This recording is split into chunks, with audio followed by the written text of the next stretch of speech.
Hello everyone, I'm Tim. Did you know why you shouldn't shout Kiai in karate?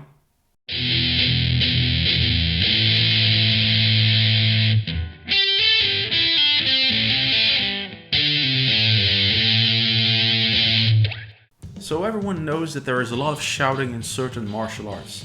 A couple of weeks ago I made a short compilation of karateka shouting the names of their kata.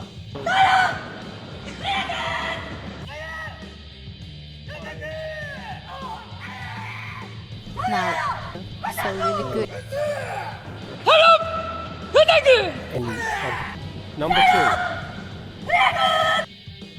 When you attend the average karate class, you'll notice the teacher shouting many commands to the students at different times in the lesson. You'll also notice the students often shouting short noises back like "Hi Sensei" or "Os."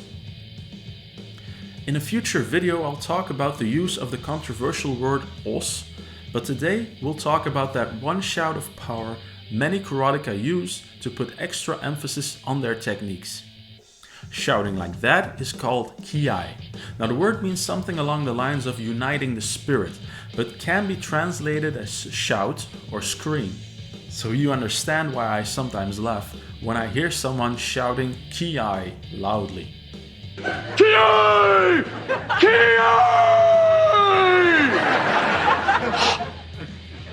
Line up! It's like they're shouting scream, which doesn't really make sense. A tip for those of you in need of an epic Kiai: shout something that you think is powerful. Like the karateka in the following clip.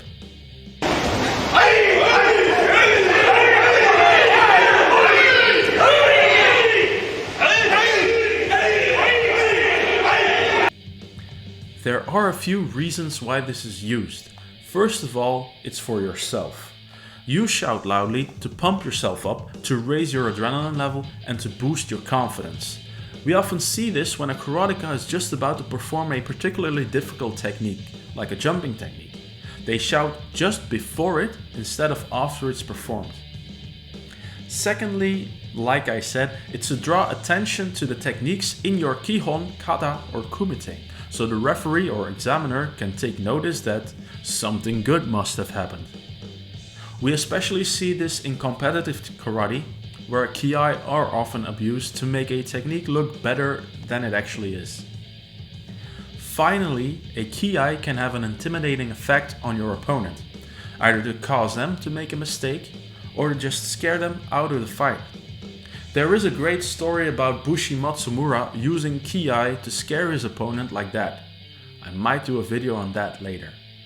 Kiai is not exclusive to karate. In most Japanese martial arts, Kiai is used for the reasons I talked about.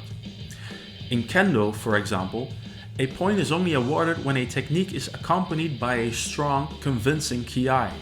Just look at this fragment from Jesse Enkamp's Karate Nerd in Okinawa series, when he takes a short look at a kendo class.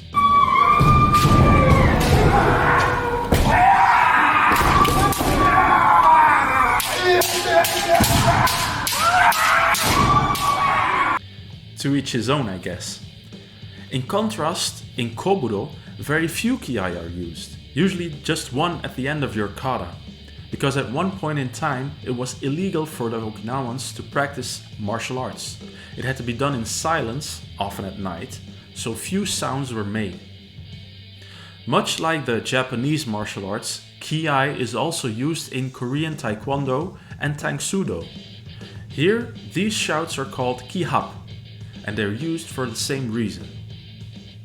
We can see a similar concept in other sports too. For example, here is a scene in Rocky 2 where Mickey has Rocky show how a boxer needs to snarl when he punches. Show this Latin language how to snarl and punch. Show him. That's it, you see. That's ugly. That's a snarl. When watching a tennis match, you'll see the tennis players shouting when hitting the ball. Outside of sports, it is a popular motivation technique to pump yourself up before a difficult activity by using a power move accompanied by a primitive shout. All these examples are expressions of the same principle, where our inner caveman can give us some extra power. Next week, we'll follow up this animalistic side of karate with a more composed, controlled side of it, as we talk about kime in karate. Beware though, maths will be involved. So how about you guys? What is your Kiai sound? Do you use it outside of karate too? Tell me about it in the comments, and don't forget to like, share and subscribe. For now, I wish you a great day, and as always, thanks for watching.